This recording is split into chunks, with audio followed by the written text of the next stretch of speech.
Good evening प्यारे बच्चों। आज हम आपको कक्षा 12 हिंदी गद्य का जीवन परिचय बताऊंगा, यानी आचार्य हजारी प्रसाद द्विवेदी का जीवन परिचय बताऊंगा। और इससे पहले मैंने आपको एक जीवन परिचय वासुदेव शरण अग्रवाल का दे भी दिया और उम्मीद कर रहे हैं प्यारे बच्चों आप लोग तैयार कर लिए होंगे।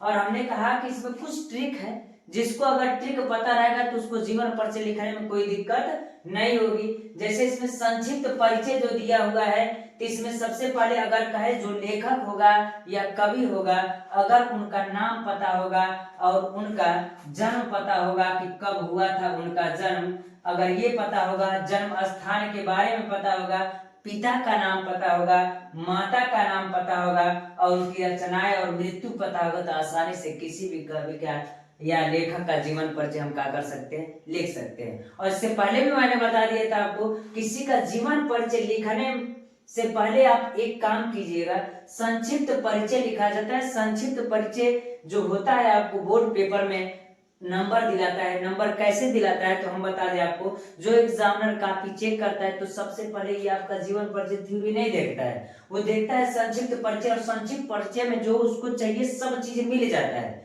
तो केयर करके यहीं से नंबर देने का चुनाव वो कर लेता है कि कितना नंबर देना है, कैसे देना है। इतना पूरा थ्योरी को वह नहीं पढ़ता है और आसानी से दे देता है नंबर आपको। इसलिए प्यारे बच्चों आप संक्षिप्त परिचय को तैयार कीजिएगा और लिखिएगा जैसे हमने लिखा है। और आप बीच में शुरुआत में भी लिख सकते, कोई दिक्कत नहीं होगा, और ऐसे भी लिख सकते, कोई दिक्कत नहीं होगा।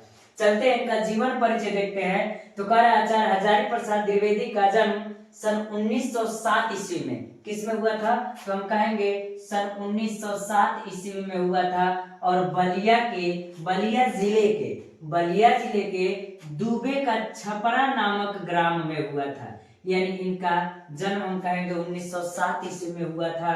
और इनका जन्म जो हुआ था बलिया जिले के दूबे के छपरा नामक ग्राम में हुआ था। इनके पिता का नाम अनमोल द्विवेदी था, यानी इनके पिता का जो नाम था वो क्या था, अनमोल द्विवेदी था। पिता का नाम अनमोल द्विवेदी था तथा माता का नाम ज्योतिषमती देवी था, यानी माता का नाम ज्योतिषमती देवी था। इंटर की परीक्षा उत्तीर्ण करने के बाद, यानी आसानी से कह सकते हैं कि इंटर की परीक्षा उत्तीर्ण करने के बाद इन्होंने काशी हिंदू विश्वविद्यालय से ज्योतिष तथा साहित्य में आचार्य की उपाधि प्राप्त की। यानी काशी विश्वविद्यालय से, यानी काशी हिंदू विश्वविद्यालय से ज्योतिष की पढ़ाई की और साहित्य में आचार्य की उपाधि को क्या किया, प्राप्त किया। आचार्य की उपाधि को प्राप्त किया। ये शांति निकेतन, काशी हिंदू विश्वविद्यालय एवं पंजाब विश्वविद्यालय जैसे संस्थाओं में हिंदी विभाग के अध्यक्ष रह चुके हैं, यानी रहेगा।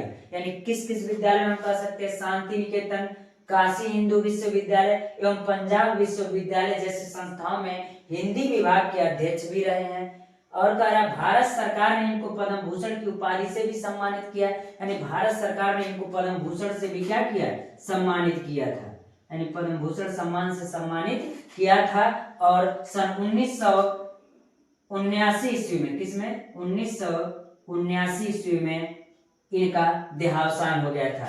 इनका 1979 ईस्वी में इनका देहावसान हो गया था। और बता दें आपको प्यारे बच्चों, जो इंटरमीडिएट का जीवन परिचय होता है, तो जीवन परिचय उसमें कहता है साहित्यिक परिचय लिखिए, तो आप तो इनका जीवन परिचय लिख दिए। साहित्यिक परिचय भी लिखने के लिए कहेगा तो साहित्यिक परिचय भी आप हेडिंग डाल करके उनके बारे में क्या कीजिएगा, लिखिएगा। मैं आपको 3 जीवन परिचय बताऊंगा जो आपके बोर्ड पेपर के लिए बहुत महत्वपूर्ण होगा। जैसे हम कहते आचार्य हजारी प्रसाद द्विवेदी, एक और जीवन परिचय मैं आपको क्या करूंगा, बताऊंगा। तो इनका जीवन परिचय समझ लिए कि क्या है।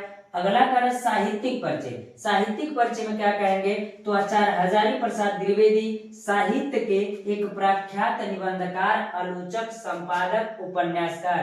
क्या क्या कर रहा है, आचार्य हजारी प्रसाद द्विवेदी साहित्य के प्रख्यात निबंधकार, यानी बहुत प्रसिद्ध निबंधकार भी थे, आलोचक भी थे, संपादक भी थे, उपन्यास के अतिरिक्त यानी उपन्यासकार भी थे, इसके अतिरिक्त कुशल वक्ता भी थे, यानी यह कुशल वक्ता भी थे एवं सफल अध्यापक भी थे, यानी वक्ता भी थे और एक अध्यापक, यानी अध्यापक, सफल अध्यापक भी थे। इनकी रचनाओं में नवीनता में प्राचीनता दोनों का समन्वय था। ये जो रचनाएं लिखे थे, नवीनता और प्राचीनता का दोनों का समन्वय था। और क्या कह रहा है, आधुनिक युग के गद्यकारों में आचार्य हजारी प्रसाद द्विवेदी का महत्वपूर्ण स्थान है। यानी हम कह सकते हैं आधुनिक युग के गद्यकारों में आचार्य हजारी प्रसाद द्विवेदी का महत्वपूर्ण स्थान है। ये इतना इनका साहित्यिक परिचय था और सबसे आसान तरीका यही है और इसको आसानी से आपको याद कर सकते हैं। इसमें याद करने में आपको कोई समस्या नहीं होगा, इसलिए मैंने आपको ऐसा लिखवाया कि जो आपको आसानी से क्या हो जाएगा, याद हो जाएगा। अगला करें इनकी रचनाओं में तो कह दे, अगर उपन्यास कह दे, उपन्यास में आता है बाण भट्ट की आत्मकथा, यानी बाण भट्ट की आत्मकथा यह उनका मुख्य था।